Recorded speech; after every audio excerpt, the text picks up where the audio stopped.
जय हिंद एवरीवन। आपका एक बार फिर स्वागत है पेट्रोटिक आईएएस में। आज हम इस सेशन में डिस्कस करेंगे आईएएस पीसीएस वाला current affairs and analysis of the Hindu. तो यहाँ पे हम जो मेजर टॉपिक आज का हमने लिया है वो ये टॉपिक है, जो यूनिफॉर्म सिविल कोड है। उत्तराखंड गवर्नमेंट ने इसको इंट्रोड्यूस किया है अपनी असेंबली में। तो ये हमारा फर्स्ट टॉपिक होगा। काफ़ी इसको डिटेल में डिस्कस करेंगे क्योंकि ये पॉलिटी का डीपीएसपी का भी पार्ट है। DPSP DPSP directive principle of state policy, और उसमें आर्टिकल 44 है। तो इसको डिटेल में करते हैं। मेंस पर्सपेक्टिव से मेंस में पूछ सकते हैं कि क्या इसके प्रॉस हैं, कॉन्स हैं, करना चाहिए कि नहीं करना चाहिए। देखिएगा काफ़ी इंपॉर्टेंट है। फिर हम देखेंगे कि राज्यसभा ने अभी पास किया है बिल पीवीटीजीज, जो PVTGs particularly vulnerable tribal group. तो ये जो ट्राइबल होते हैं एसटी ग्रुप, उनमें से सबसे ज़्यादा वल्नरेबल होते हैं। इनकी जो पॉपुलेशन है वो कम हो रही होती है, काफ़ी ये बैकवर्ड है, इनका जो कंडीशन है वो अच्छा नहीं है। तो इसलिए इनको अलग ग्रुप में रखा गया है ताकि हम इनका प्रॉपर तरीके से स्कीम बनाए, इनकी देख रेख करें। तो this is very important. GS perspective, GS paper 1 society के पर्सपेक्टिव से पढ़ेंगे, प्रीलिम्स के पर्सपेक्टिव से ज़्यादा पढ़ेंगे। जो ऐड किया है उसको देखेंगे। फिर हम देखेंगे कि जो यूसीसी, जो यूनिफॉर्म सिविल कोड है, उसका विरोध भी चल रहा है। कुछ इस्लामिक इंस्टीट्यूशन अपोज कर रहे हैं। ऑफकोर्स ये होता ही है क्योंकि वो बोलेंगे कि हमारे साथ डिस्क्रिमिनेशन हो रहा है, हमारे राइट टू रिलीजन के अगेंस्ट में है। तो देखते हैं इसको भी। और पहले जो हिंदू कोड बिल हुआ था उसका क्या क्या विरोध था उसको भी देखेंगे। फिर हम आएंगे जो एडिटोरियल पेज है, वहाँ पे काफ़ी डीप एनालिसिस है कि यूनियन गवर्नमेंट और सेंटर स्टेट के बीच में जो फिनेंशियल रिलेशनशिप है, यूनियन ट्रांसफर करती है under the finance commission recommendation this revenue share to the states. तो उसको देखेंगे कि क्या यहाँ पे दिक्कत है, कि थोड़ा सा बायस्ड है क्या स्टेट सेंटर के तरफ। तो ये जीएस पर्सपेक्टिव, जीएस पेपर 2 के पर्सपेक्टिव से होगा, सेंटर स्टेट फिनेंशियल रिलेशन। फिर हम देखेंगे कि चंडीगढ़ में जो अभी इलेक्शन हुआ है मेयर का, वो काफ़ी न्यूज़ में है क्योंकि वहाँ पे मैनिपुलेशन है। सुप्रीम कोर्ट तक मामला चला गया है। चीफ जस्टिस ऑफ इंडिया ने वीडियो देखा कि कहा कि ये तो मॉकरी ऑफ डेमोक्रेसी है। तो थोड़ा सा इसको देख लेंगे क्योंकि एडिटोरियल पेज पे है।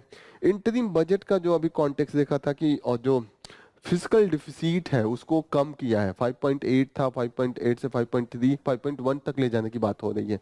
तो वहाँ पे आरबीआई को अब चांस मिलेगा जो इंटरेस्ट रेट है, क्योंकि सरकार अब अपना जो है एक्सपेंडिचर कम करेगा।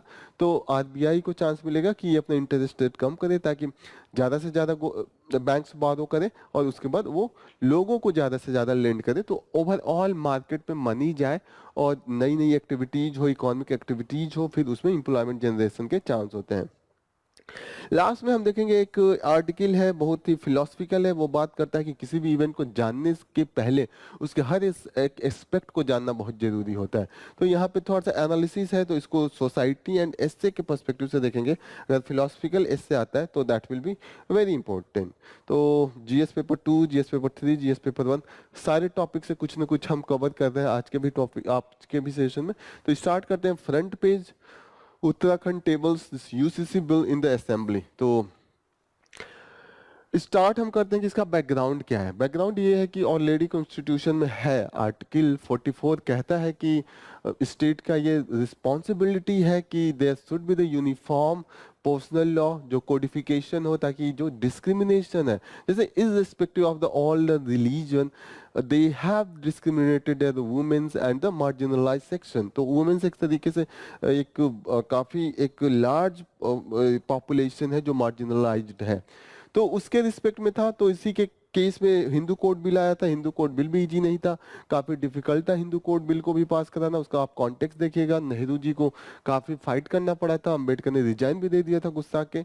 तो उन्होंने हिंदू कोड बिल को 4 पार्ट में ब्रेक करके उन्होंने इसको लाया था। कि 4 पार्ट जो थे, एक बार मैं आपको दिखा देता हूँ। चारों पार्ट जो हिंदू कोड बिल के थे, हिंदू मैरिज एक्ट था, हिंदू सक्सेशन एक्ट था, Hindu minority and the guardian act था, and Hindu adoption and maintenance act था। मैरिज एक्ट में ये था कि पहले कितनी भी शादियां पुरुष कर सकते थे और वहां पे डाइवोर्स देने का कुछ था ही नहीं लॉ।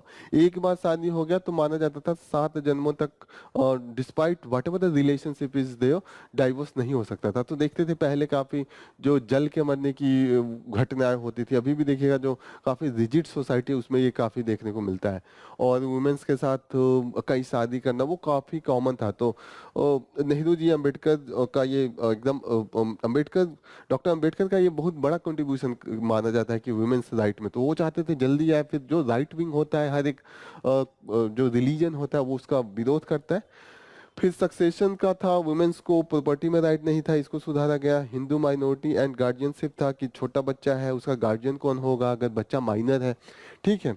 फिर उसको अगर in case of the divorce who will be guardian, who will be the, किसके पास बेटे को रखा जाएगा, तो बेटे या बेटी को, ठीक है ना। हिंदू एडॉप्शन था कि एडॉप्शन के क्या क्या कंडीशन हो सकते हैं, कि मैरिड कपल हो, क्या एज हो, क्या कंडीशन है, उसके राइट्स क्या है, तो ये सब की बात यहाँ पे हुई थी। उसी कॉन्टेक्स्ट में था कि इसको लाया जाए। तो अब ये है कि ये सभी के लिए नहीं था। जो हिंदू कोड बिल है वो केवल Hindus, Buddhist, Jains and Sikhs, 4 community के लिए है। तीन community, Islam, Muslims, Christians and this Parsis, they are out of this uniform civil code, मतलब हिंदू कोड बिल। ओके, तो अब सबके लिए एक लाने के लिए ये हो रहा है। तो इनका क्या कहना है, जो चीफ मिनिस्टर उन्होंने कहा हिस्टोरिक मूवमेंट है, अपोजिशन ने कहा है कि सिर्फ पोल गिमिक है, पोल अभी इलेक्शन आने वाला है इसीलिए ये चीजें हो गई। इन्होंने बोला है चीफ मिनिस्टर ने, the first state assembly in the independent India to enact the uniform law. लेकिन आपको थोड़ा सा एक चीज होना चाहिए, ठीक है, इन्होंने लॉ बनाया है लेकिन यूनिफॉर्म सिविल कोड ऑलरेडी एक स्टेट में है, गोवा में है। क्योंकि गोवा में जो पुर्तगीज थे उन्होंने सिविल कोड 1867 लगाया था और वो यूनिफॉर्म कोड था सभी रिलीजन पे। तो उनके जाने के बाद भी इन्होंने इसको रिटेन किया। तो वो कब गए थे, 1961 में गए थे, सबसे लेट में पुर्तगीज गए थे, सबसे पहले आए थे। सबसे ज्यादा जो रूल अगर करा है तो वो पुर्तगीज है, इसको भी याद रखिएगा। मैरिज पर्सनल लॉ क्या होता है कि जैसे मैरिज हुआ, डाइवोर्स हुआ, सक्सेशन हुआ। सक्सेशन का मतलब कि मेरी अगर मेरे बाद जो प्रॉपर्टी जाएगी, कितने बच्चों में जाएगी, कितना वाइफ में जाएगा, मेरे पेरेंट्स में जाएगा, वो सक्सेशन लॉ होता है। फिर अभी काफी अच्छी चीज है, लिव इन रिलेशनशिप को भी यहाँ पे लाया हुआ है। एक अच्छी बात है कि इन्होंने स्कीम जो शेड्यूल्ड ट्राइब को है उनको out of this uniform code रखा है, क्योंकि वहाँ पे डिमांड भी चलता है काफी, वो विरोध भी रहता है कि हमारा इंटरनल रिचुअल्स है, पर्सनल लॉ है, उसको आप डिस्टर्ब नहीं कीजिए। यहाँ पे इन्होंने ये जब एंट्री की तो काफी एक तरीके से सिंबॉलिक तरीके से की, ये कॉन्स्टिट्यूशन को लिए थे। इनके जो फिनेंस मिनिस्टर है, मुझे लग रहा था कि ये लॉ मिनिस्टर होने चाहिए, हो सकता है फिनेंस लॉ मिनिस्टर इन्हीं के पास हो। तो फिनेंस मिनिस्टर ने ये जो बिल है उसको बुक के फॉर्म में है तो उसको ये लिए हुए थे। तो यस, और इसमें एक चेंज है, इस जो लेडी को देखिए, उन्होंने ब्लाइंड फोल्ड जो पहन के रखते हैं, पट्टी बांधी होती है आंख पे, वो नहीं है। तो इनको लगा होगा कि इसको वो लेडीज को अंधा करके लोग करते हैं, हम इसको आंख दे देते हैं। लेकिन इनका सिंबॉलिक मीनिंग ये है कि ब्लाइंड फोल्डेड का मीन्स होता है कि सो दैट कि जो जस्टिस कर रही है लेडी वो इम्पार्शियल है, वो किसी को नहीं देख रही है कि कौन अपना है, कौन पराया है, कौन कौन है। वो लॉ को बस जानती है और उसी बेसिस पे डिसीजन दे रही है, ठीक है। तो ये चीजें हैं। फिर यस, जो उसके मेन चीज है उसको देखते हैं कि marriage will only take place between the men and women. तो यहाँ पे जो सेम सेक्स का मैरिज का चांस था उसको हटा दिया इन्होंने क्लियर कट में। फिर इन्होंने बोला है कि मैरिज एज वही ट्रेडिशनल 21 और 18 साल वाला है। Matter related to the divorce, यहाँ पे मेन एंड वुमेन्स जो है उनके सेम राइट्स होंगे, तो काफी अच्छा है, ठीक है। अगर ये हलाला एंड इदात प्रैक्टिस हो, क्या इदात क्या है, इदात प्रैक्टिस ये है कि अगर किसी वीमेन के हस्बैंड का डेथ हुआ या डाइवोर्स हुआ तो उसके बाद एक पीरियड ये लोग करते हैं कि इतने दिन तक आप शादी नहीं कर सकते हैं, उसके बाद ही करेंगे। उसके बीच में करा तो वो वैलिड नहीं होगा। तो वो इन्होंने कहा कि नहीं, डाइवोर्स हो गया उसके बाद कभी भी वो शादी कर सकते हैं, या डेथ हो गया ऐसा नहीं है कि कोई पीरियड दिया जाएगा, ठीक है। तो यहाँ पे इन्होंने कहा कि ये सब चीजें एक क्राइम एक्टिविटी होगी 3 इयर्स का इम्प्रीजमेंट, 1 लाख का फाइन तक लगा के रखा है। फिर यहाँ पे और इनके फीचर है, if one person is married couple, जहाँ पे अगर मैरिड कपल है उनमें से एक ने रिलीजन चेंज किया तो दूसरे को अधिकार मिल जाता है कि वो इनसे डाइवोर्स ले सकते हैं। और दूसरी बात यह है कि अलाउंस कंपनसेशन सब देना पड़ेगा। तो ये बेसिस बना दे रहा है कि डाइवोर्स का, अगर you change the religion. Okay, it's prohibit the second marriage if the spouse is alive. अगर पति या पत्नी में से कोई भी अलाइव है, दूसरा स्पाउस चाहे कि वो एक और शादी करे, तो this is not possible in the any religion now. Okay, bill will make it mandatory to register the marriage divorce ये सब रजिस्टर करना पड़ेगा।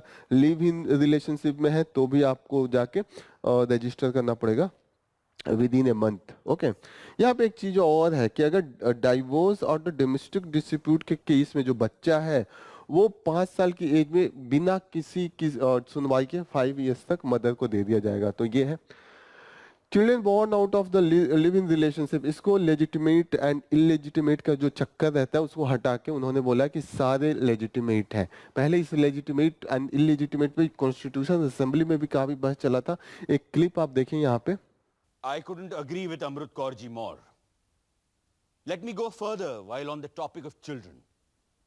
I propose that there should be no difference between legitimate and illegitimate children as far as laws of inheritance are concerned. पर इस तरह क्या हम शादी जैसी संस्था पर ही प्रश्न चिन्ह नहीं लगा देंगे? हमें याद रखना चाहिए कि हम तय कर चुके हैं कि शादी ब्याह जैसी चीजों पर हम अभी इस वक्त यहाँ बात नहीं करेंगे। For that matter, all the personal laws are not in our purview here. Here we are not interfering with anyone's personal law. This is about children and their rights. And you, Diwan Saab, are a learned man. And you know what Shakespeare says about this question of legitimate and illegitimate. Bastard? Why bastard? Wherefore base? When my dimensions are as well compact, my mind as generous, and my shape as true as an honest madam's issue.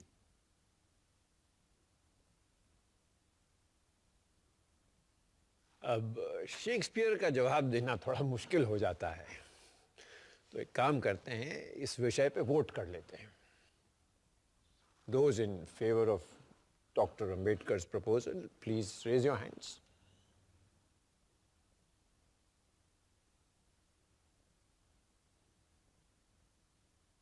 छह विपक्ष में, केवल 3 पक्ष में।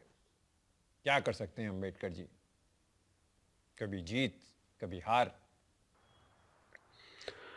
तो वहां पे भी यहाँ पे बोला गया था कि बिल ऑल्सो, ये बिल जो है वो इक्वल राइट की बात करता है कि ये इलेजिटिमेट को भी इनहेरिटेंस मिलेगा, और किसी भी क्लास का हो, कि सन्स और डॉटर वो या तो सरोगेसी से हुए हो, सरोगेसी को भी ला दिया है। इलेजिटिमेट चिल्ड्रन हो, बायोलॉजिकल हो, एडॉप्टेड हो, सबके लिए उन्होंने कहा कि उसका जो राइट टू वो सक्सेशन होगा, वो इनहेरिटेंस होगा, सब उस पर लागू होगा। एक और चीज है, after the death of parents, पहले होता था कि वाइफ एंड चिल्ड्रन को जाता था और मैक्सिमम मदर को जाता था, लेकिन अभी बोल दिया कि दोनों पेरेंट्स को जाएगा। तो यहाँ पे एक चेंज है, तो दिस यू शुड रिमेम्बर। काफी इसका विरोध भी चल रहा है। एक इस्लामिक ग्रुप है, उन्होंने विरोध किया है। एक बार देखते हैं। यस, यहाँ पे है कि the name of this is the Jamiat Ulama ए हिंद।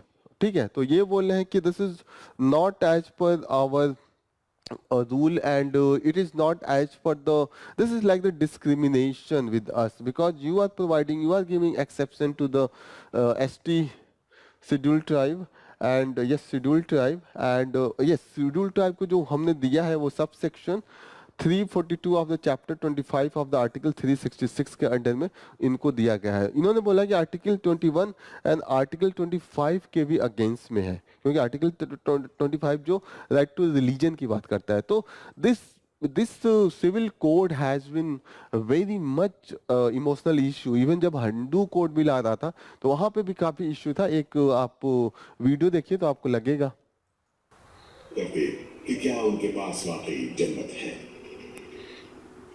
इलाहाबाद की फूलपुर सीट से नेहरू अपना पहला चुनाव लड़ रहे थे। देश के सबसे बड़े नेता माने जाने वाले नेहरू को लोकतंत्र की इस पहली परीक्षा में ही चुनौती मिली। उन्हें ये चुनौती देने वाला कोई नेता नहीं बल्कि एक सन्यासी था।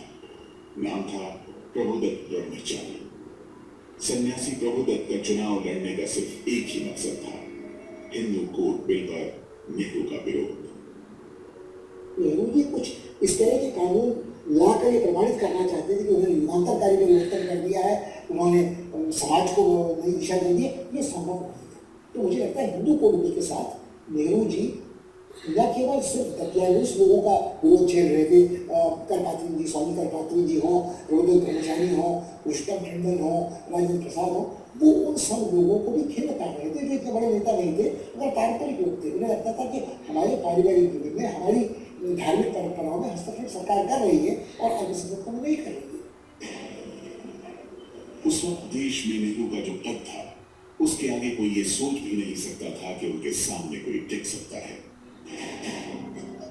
लेकिन नेहरू का विरोध करने वाले जनसंघ और हिंदू महासभा जैसे दलों ने अपना उम्मीदवार खड़ा करने के बजाय प्रभुदत्त ब्रह्मचारी को समर्थन देने का फैसला किया।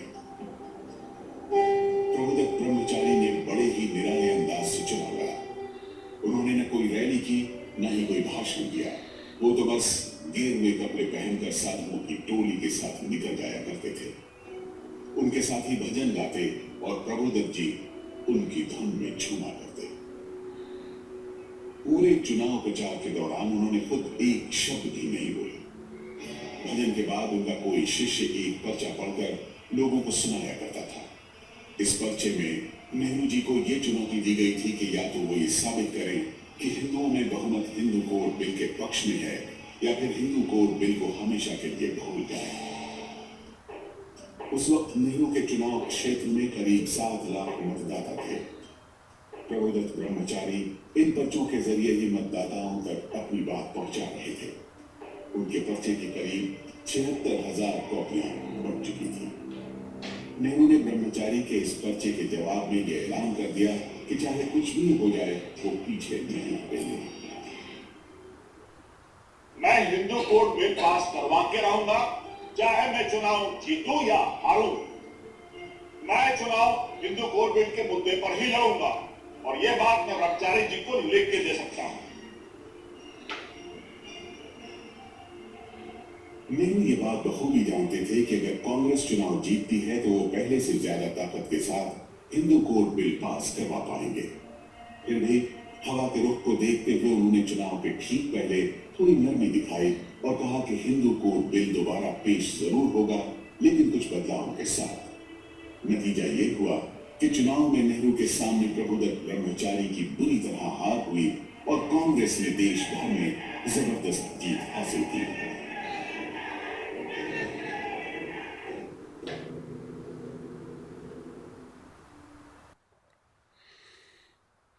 Next important news that we will take is with respect to this Rajya Sabha passes the PVTGs, a bill that will add the PVTGs, और ये उड़ीसा और आंध्र प्रदेश से है। तो क्या क्या मेन है इसमें, एक चीज देखिएगा कि इस बिल का क्या नाम है, this constitution scheduled tribe order amendment bill 2024, constitution scheduled caste and scheduled tribe order amendment bill 2024। तो यहाँ पे दोनों बिल को किया है, लेकिन यहाँ पे बस चेंज हमने जो पीवीटीजीज के कुछ हैं उनको करा है। तो ये देखते हैं कि उड़ीसा से कौन है। उड़ीसा से है Pauri Bhuyan and Pauri Bhuyan.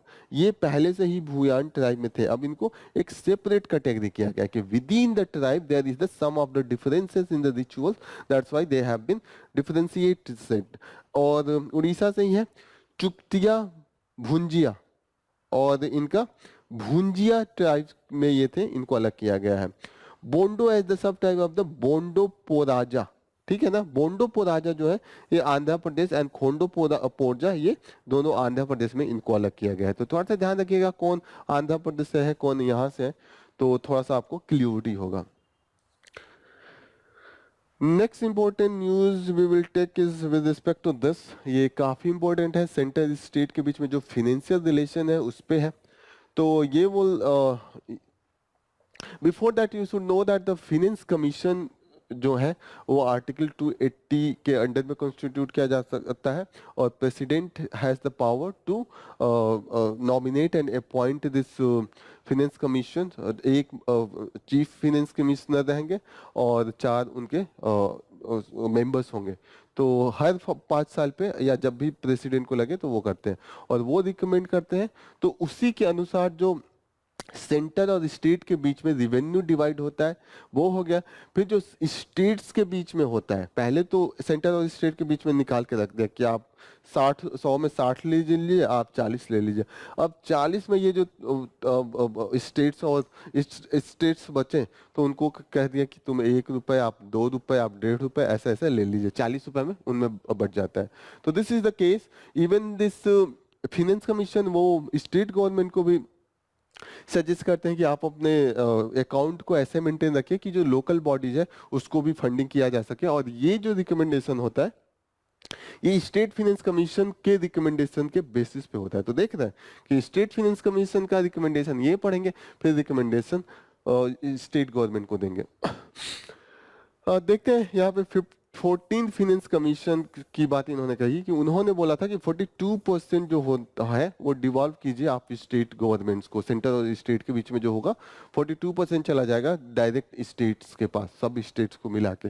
14 commission का जो ड्यूरेशन था एक बार समझ लीजिएगा, ये 2015 से 2020 के बीच में था। जो 15th का था 20 से 25 के बीच में था। 16th जो है वो अभी बनाया गया है, इसका इम्प्लीमेंटेशन 2025 से 30 के बीच में होगा। जो अभी 16 बनाया गया है उसके जो चीफ ये हैं फाइनेंस कमिश्नर है वो है पंगारिया, अरविंद पंगारिया जी हैं, ठीक है ना। तो यहाँ पे बोला कि यस ये पिछले जो फाइनेंस कमीशन के रिकमेंडेशन था उससे 10% ज़्यादा था। 13 फाइनेंस कमीशन का रिकमेंडेशन था। फिर उन्होंने 15th जो नेक्स्ट वाला था उसमें 41% किया, कहा कि 1% जो हम घटा रहे हैं वो घटा नहीं रहे हैं, जम्मू एंड कश्मीर को अलग करा है तो उसको सेपरेट हम देंगे। तो टोटल जोड़ के 42% हो गया है।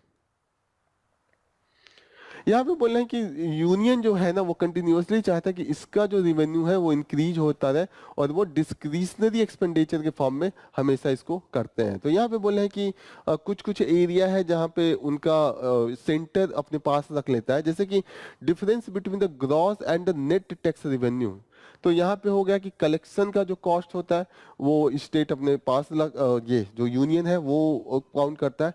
Tax revenue to be assign to the union territories and the cess and surcharge, ये जो होते हैं ये नेट टैक्स रेवेन्यू जो बंटवारा होगा और ये सब घटा के नेट टैक्स रेवेन्यू आता है। ग्रॉस मतलब ओवरऑल कितना हुआ, इन सबों को कम कर दिया, तब जो बचेगा उसके बाद हम लोग डिसाइड कर देंगे कि सेंटर और स्टेट पे कितना डिवाइड हो गया। मानिए कि 120 रुपए मिले, 120 रुपए में हमने डिसाइड किया कि जो 5 रुपए कलेक्शन ऑफ टैक्स में लग गया है और यूनियन टेरिटरीज को हमने 8 रुपए दे दिया और बच्चे 2 रुपए सेशन सरचार्ज के हैं, या 2 रुपए नहीं 7 रुपए जो हो गया ना, तो 20 रुपए हो गए इन सबों में। फिर जो 100 रुपए बचेगा वो उसमें डिवीजन होगा, ये जो 42% वाला होगा। तो प्लीज इसको ध्यान में रखिएगा।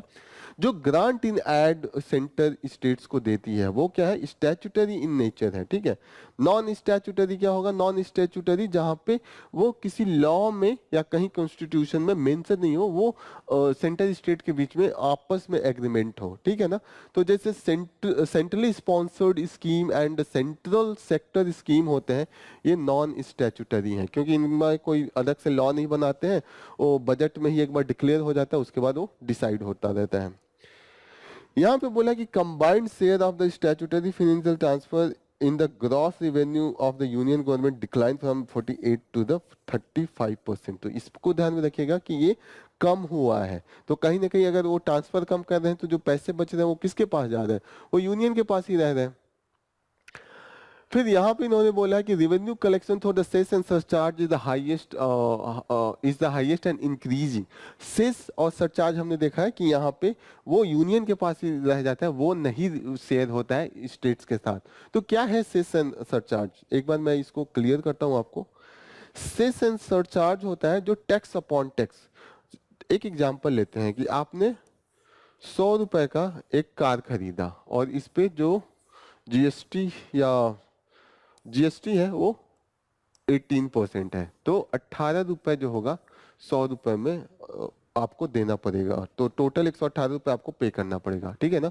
अब 18 रुपए तो टैक्स हो गया ना, इस 18 रुपए पे अलग से एक टैक्स लगा दूं 5% का, ठीक है, तो कितना हो जाएगा 0.9 जो होगा, या अब मैं 10% इजी बनाने के लिए करता हूं तो 1.8 रुपीज हो गया, ठीक है ना। तो ये सेस हो गया, टैक्स पे सेस टैक्स लगा दिया, ठीक है ना। ऐसे 100 रुपए कह रहा हूँ, लेकिन कार 100 रुपए में नहीं मिलता, ये 10 लाख में मिलता है अगर कम से कम जाइएगा तो। 1 2 3 4 5 6, ठीक है, 6 से 10 लाख हो गए। तो अगर ये 1 2 3 4 बढ़ा दूं तो कितना हो गया, 21, और 1,80,000 हो गया, ठीक है ना। और इसमें बढ़ा दूं तो 18,000 रुपए हो गए, तो कोई कम नहीं हुआ ये, ठीक है। तो यू शुड रिमेम्बर दिस। तो दिस इज द इतना ये डिफरेंस आता है जो मैं सेस समझा रहा हूँ। तो सरचार्ज क्या होता है, सरचार्ज सेस के ही जैसे टैक्स पे टैक्स होता है, लेकिन वो बता के लगाएगा कि ये जो मैं लगा रहा हूँ सरचार्ज, वो सिर्फ नल बनवाऊंगा, यूनियन गवर्नमेंट बता देगा कि बुक्स डिस्ट्रीब्यूट करूंगा, हॉस्पिटल बनाऊंगा, उस पर कुछ स्पेसिफिक होता है। ये वाले में स्पेसिफिक नहीं होता है, उसमें तो बोल दिया कि 10% सेस लगेगा, और जब पैसे इकट्ठा हो जाएगा तब डिसाइड करेंगे कि अब क्या करें, ठीक है ना। तो you should be knowing that कि तो ये अच्छा नहीं है स्टेट्स के लिए, क्योंकि सेस एंड सरचार्ज तो सब यूनियन के पास हो जाएगा, जितना बढ़ा दें उतना उनके पास गया, तो कंटिन्यूअसली ये इंक्रीज हो रहे हैं। This calculation excluding GST cess is collected. हाँ, तो यहाँ पे ये बोल रहे हैं कि जो जीएसटी का भी एक जब स्टार्ट कर रहे थे तो स्टेट विरोध कर रहे थे कि हमारा तो कम हो जाएगा, पहले जो रेवेन्यू थी आप में चला जाएगा, वो आप कलेक्ट करेंगे, फिर आप उसमें से कुछ देंगे, ऐसे तो 100% हम रखते थे। तो सेंटर ने कहा कि नहीं, आपका जो भी रेवेन्यू कम होगा, अगर कम हुआ तो हम कंपनसेट करेंगे, उसके लिए इन्होंने सेस लगा दिया था। तो कहीं ना कहीं वो सेस रिडक्शन था स्टेट गवर्नमेंट के शेयर्स में, ठीक है। यहाँ पे इन्होंने डिफाइन किया कि centrally sponsored and the centre sector scheme है, वो है कि अगर जब भी सेंट्रली स्पॉन्सर्ड स्कीम गवर्नमेंट करती है तो वो क्या होता है, वो जो यूनियन गवर्नमेंट होता है वो कोई स्कीम लॉन्च करेगी, फिर वो कहेगी कि स्टेट को भी इम्प्लीमेंट करना है। अब स्टेट को आधा पैसा देना होगा, आधा सेंटर को देना पड़ेगा इसको इम्प्लीमेंटेशन में, तो इसको कहते हैं सेंट्रली स्पॉन्सर्ड स्कीम। अब सेंट्रल सेक्टर स्कीम क्या होता है, ये होता है कि टोटली यूनियन के हाथ में ये होता है, कि ऐसा एरिया जहाँ पे यूनियन गवर्नमेंट के जैसे जो लिस्ट 1 है, ये इसको क्या कहते हैं, यूनियन लिस्ट में वो हो, तो उस पर टोटल लेजिस्लेशन का पावर किस पे होता है, सेंट्रल गवर्नमेंट का होता है। तो इसमें टोटल जो पैसे होते हैं वो सेंट्रल गवर्नमेंट को ही देने होते हैं। तो अभी हमने देखा है allocation for this CSS increase from the 2.04 lakh to the 4.7 lakh crore. तो यहाँ पे ये है कि गवर्नमेंट का एक और देखते हैं, यूनियन गवर्नमेंट कहता है कि जो इस सेंट्रली स्पॉन्सर्ड स्कीम को जो स्टेट ज्यादा से ज्यादा इंप्लीमेंट करेगा, उसको हम ग्रांट इन एड जो यहाँ पे है वो उसको ज्यादा देंगे। तो कंडीशन लगा दिया ना कि जैसे मैं मिल्क पीऊंगा तो मुझे चॉकलेट मिलेगा, अगर मैं चाय पी रहा हूं तो मुझे कुछ नहीं मिलेगा। लेकिन ये मिल्क का रेट जो है ना वो 20 रुपए है, चाय का सिर्फ 5 रुपए है। तो जो गरीब स्टेट है जिनके पास पावर नहीं है उतना, वो ये तो मिल्क नहीं करेंगे, तो उनको ये जो एक और पैसे जो मिलने थे वो कट कर लिए, और जो जितने अमीर है जो मिल्क पियेंगे उनको तो और मिलेगा चॉकलेट। तो जो पहले से ही है उस पर आप और दे रहे हैं, और जो पहले से बर्डन है उस पर बर्डन बढ़ा दे रहे हैं कि आप करो। तो ऐसे केस में जो स्टेट कैसे कैसे मतलब दुखी होके करते भी हैं, तो उनका जो स्टेट का फिस्कल डेफिसिट है वो इंक्रीज होने लगता है, बारो करके करना पड़ता है। तो ये याद रखिएगा। और सेंट्रल सेक्टर स्कीम अगेन ये तो टोटल यूनियन का है, अपने अनुसार लगाते हैं, उनके जो स्टेट है उनमें करेंगे। तो ये भी कहीं ना कहीं exclusive legislative and institutional control of the state union है, तो उन्हीं को फायदा होता है। और आप याद रखिएगा जो allocation of central sector scheme increased has increased 5.21 lakh to the 14.68 lakh, और 700 स्कीम है, समझ रहे हैं 700 स्कीम। आपको पता है 2 भी स्कीम का नाम काउंट करा दीजिए जो आपको मिलता हो, तो 700 स्कीम। सो इसी पे एक बहुत फेमस पिक्चर का डायलॉग है, वो देखिएगा, उस पे ये क्या बोलते हैं। तो it clear that the union government allocates a large share of the finance, ठीक है ना, it's quite likely to union government can allocate financial resource with the motive to benefit the specific state, जो उनके खास होंगे उन्हीं को ये सेंट्रल सेक्टर स्कीम देंगे और फिर उसका बेनिफिट उन्हीं को होगा। और इन्होंने कहा है कि इससे जो नॉन स्टैट्यूटरी रहता है उसका भी तो आप बर्डन बढ़ा ही देते हैं इसके चक्कर में। तो इन्होंने लास्ट में कंक्लूड किया है कि this non statutory grant form the 12% of the gross revenue, ठीक है, and this non statutory grant are tied with the grant, that means they have to be spent a specific scheme for which the grant will be allocated। तो ये हमने discuss किया ही है कैसे कि इन्होंने एलोकेट किया है। फिर इन्होंने कहा कि जो सेंट्रल गवर्नमेंट है उसके पास 50% of the gross tax revenue है, और ऊपर से जो अगर जो डेफिसिट देखते हैं वो 5.9% होता है, जो बोरोइंग को लेके एक्सपेंडिचर माइनस इनकम, जो रिसीट्स था वही था ना फिजिकल डेफिसिट। ये जो फिजिकल डेफिसिट है क्या है कि एक्सपेंडिचर माइनस जो इनकम है, तो उसके बाद भी उनको 5.9% इनको स्कोप दिया जा रहा है। तो ओवरऑल ये कंक्लूड करते हैं कि स्टेट जो यूनियन गवर्नमेंट है उसके पास फिनेंशियल काफ़ी डोमिनेंट है, और इसका स्टेट्स पे जो है काफ़ी निगेटिव इम्पैक्ट भी आता है अगर उसका ठीक से डिस्ट्रीब्यूशन नहीं हो तो। Next article associated with this, mainly ये सोसाइटी से है कि जब भी आप किसी चीज़ को सोचते हैं उसके बहुत से पर्सपेक्टिव होते हैं, सोशल पर्सपेक्टिव होता है, उसका हिस्टोरिकल पर्सपेक्टिव होता है, साथ में ये कह रहे हैं कि ये आप कहीं ना कहीं आप कॉन्टेक्स्ट में जरूर जाके देखते हैं। जैसे हमास का बात हो रहा है तो जिसको हिस्ट्री पता है उसको क्लियरिटी से पता होगा कि क्या मैटर चल रहा है, या जो मणिपुर में हो रहा है अगर हिस्ट्री पूरी पता है उस एरिया का तो वो क्लियर होगा। तो वो कह रहे हैं कि ये कह रहे हैं कि किसी भी इवेंट्स का कई पर्सपेक्टिव होता है, historical, sociological, economic and physiological। तो another important thing is telling that कि किसी भी चीज को हमेशा historicize our contemporary problems, किसी भी का हम इसको हिस्टोरिक पर्सपेक्टिव में ले जाके हम ट्रेस कर सकते हैं। यहाँ पे बोल रही है कि this is why historian may have a strong and clear opinion about the present crisis than the someone else, जिसको पता नहीं है। फिर ये बोल रही है कि इसके सिवाय भी जैसे कभी भी हो आपके साथ, जैसे कोई भी इवेंट्स हो रहा हो तो वहां पे आपको क्वेश्चन पूछना, is there a context to the crisis at hand, what are the larger जो political issue that affect the issue, who is being affected and what is the loss. अगर आपको क्लियरिटी जानना है तो कभी भी आप इससे लिख रहे हो तो ये सब डायमेंशन आपको ये बता रही है। फिर ये बता रही है कि इसके डायमेंशन जो हो सकते हैं cultural, language, perception of the truth and justice, ये सब हो सकता है। तो आप एक एक चीज को अगर आप इंक्रीज करें एक एक पैराग्राफ तो एक बहुत ही अच्छा फिलोसफिकल एस्से आप लिखेंगे, ठीक है। In making sense of conflict two groups, a student of the liberal art in state ask question that when and why do national identities matter, कि जो नेशनल आइडेंटिटीज है कब मैटर कर रहा है। नेशनल आइडेंटिटीज का मतलब होता है कि ये एथनो लिंग्विस्टिक एफिनिटी होती है, जैसे हमारा है ना किसी लैंग्वेज के साथ होगा, जैसे भोजपुरी के साथ हो सकता है, राजस्थानी के साथ हो सकता है, गुजराती के साथ हो सकता है, तो एक एफिनिटी आ रही है उसकी।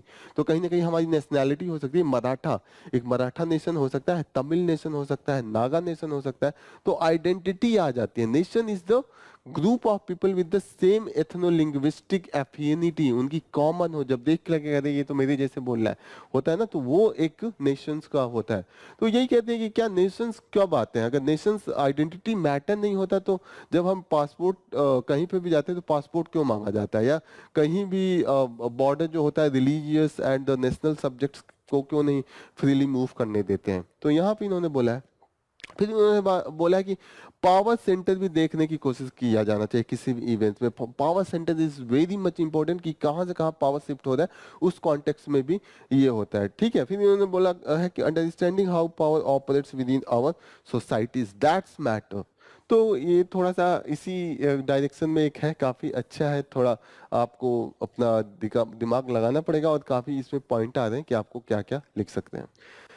नेक्स्ट इंपॉर्टेंट न्यूज है with respect to this interim budget. यहाँ पे सेंट्रल गवर्नमेंट ने जो फिजिकल डिफिसिट है कम किया है, फिजिकल डिफिसिट कम किया है तो अब क्या है कि गवर्नमेंट का एक्सपेंडिचर कम होगा। मार्केट में जो पैसे जा रहे थे गवर्नमेंट को लेके कि आप 6,000 किसान निधि ले लीजिए, तो किसान सम्मान निधि ले लीजिए, पीएम किसान सम्मान निधि, फिर आप 2000 इसका ले लीजिए 5, तो वो मार्केट में पैसे जा रहे थे ना, तो उससे एक्सपेंडिचर बढ़ रहा था, तो फिर इन्फ्लेशन आ रहा था। जैसे हर आदमी के पास अब 20 रुपए है, तो हर आदमी अब अच्छा वाला चावल लेगा ना कि 50 रुपए वाला, अब तो वहां पे 50 का जो था 55 में बिकेगा। तो ऐसे इन्फ्लेशन आता है अगर पैसे ज्यादा हो मार्केट में, ठीक है ना। तो ऐसे कंडीशन में आरबीआई क्या करती है कि वो इंटरेस्ट रेट जो अपना होती है वो बढ़ा देती है, कि बैंक कम आएंगे उधारी लेने, अगर बैंक कम लेके जाएंगे तो लोग उनके पास कम आएंगे, क्योंकि ऑलरेडी जब बैंक ज्यादा इंटरेस्ट पे ले जाएंगे तो सामने वाले को और बढ़ा के देंगे ना। अगर वो आरबीआई से 6 रुपए पे लेके गया कि 100 रुपए लेने पे 6 रुपए आपको इंटरेस्ट देना पड़ेगा, तो आगे जनता के पास जाएगा तो उसको क्या बोलेगा कि आप 12 रुपए लेंगे, तो जनता नहीं आएगी मांगने। अगर आरबीआई इंटरेस्ट रेट कम कर देती है, जैसे 6 की जगह पे 4 कर देती है या 2 कर देती है, तो बैंक को 2 में मिलेगा। अब बैंक 2 में ले जा रही है तो अधिक से अधिक 4 पे ले जाएगी, तो आम जनता को लगेगा अरे 4 पे हो गया, 100 में 4 देना है, मैं 100 उधारी लेके कुछ कमा लूंगा, फिर 10 रुपए कमाऊंगा, 6 रुपए दे दूंगा बैंक को, 4 रुपए मेरा बेनिफिट हो जाएगा। तो ऐसे कंडीशन में क्या होता है, जब एक्स्ट्रा पैसे होंगे तो आप अब जैसे कोई कंपनी है वो सोचेगा कि 2 मशीन और लगवा लेते हैं। अब जब 2 मशीन लगवाएगा तो फिर उसको मटेरियल ज्यादा लगेंगे, तो मटेरियल खरीद के लाएगा, फिर उसको उसमें वर्कर की जरूरत होगी तो 2-3 वर्कर को रखेगा, तो कहीं ना कहीं एम्प्लॉयमेंट भी जनरेट होगा। तो यही इस टोटल में यही कह रहे हैं कि ग्रोथ रेट का भी अच्छा साइन है, फिर इन्होंने फिजिकल और जो डेफिसिट है उसको भी कम करने की कोशिश कर रहे हैं, और इन्फ्लेशन का जो 4% का टारगेट है उसको भी धीरे धीरे लाया जा रहा है। अभी ये 5 के आसपास है, लेकिन कोशिश है कि 4 के पास आ जाए। तो कहीं ना कहीं एक आरबीआई के पास एक चांस है, मतलब एक उनके पास फ्रीडम है to reduce the interest rate. अभी तक इंटरेस्ट रेट काफी हाई था। नेक्स्ट इंपॉर्टेंट न्यूज है कि चंडीगढ़ में जो अभी हमने मेयर का इलेक्शन देखा था, वहां पे देख के एक नया ही देखने को मिला कि जिस पार्टी के पास 20 मेंबर है उन्होंने मेयर नहीं बना पाया, जिस पार्टी के पास 16 है उन्होंने मेंबर अपना मेयर बना लिया, क्योंकि जो प्रिसाइडिंग ऑफिसर था उसने 8 जो अपोजिशन थे आप एंड कांग्रेस के, वो लोग 20 थे, उनमें से 8 को कहा कि इनवैलिड कर दिया, एकदम कैमरे के सामने कैमरा देख देख के। अब ये video chief justice of India के पास गया, उन्होंने देखा, उन्होंने कहा ये तो मॉकरी ऑफ डेमोक्रेसी है, ये क्या है, मतलब तमाशा बना के रखा है। फिर यही चल रहा है, फिर इन्होंने कहा कि ऐसा नहीं होना चाहिए, एक पार्टी जो तीसरी बार अभी सोच रही है कि सेंटर में आ जाए, फिलहाल तो वो तो 50 इयर्स के लिए भी आने के लिए है। तो यहाँ पे बोल रहे हैं कि आप इलेक्शंस जो है वो अगर आप ऐसे करेंगे तो जो लेजिटिमेसी रहेगी वो तो ऐसे ही काफी वीक हो जाएगी ना, तो इसके लिए इन्होंने कहा कि ऐसा नहीं होना चाहिए। तो मोस्टली आज का जो न्यूज है हमने रेलिवेंट न्यूज को कवर कर लिया, यहाँ पे हम अपने सेशंस को समाप्त करते हैं। Thank you for joining the session, all the best, जय हिंद।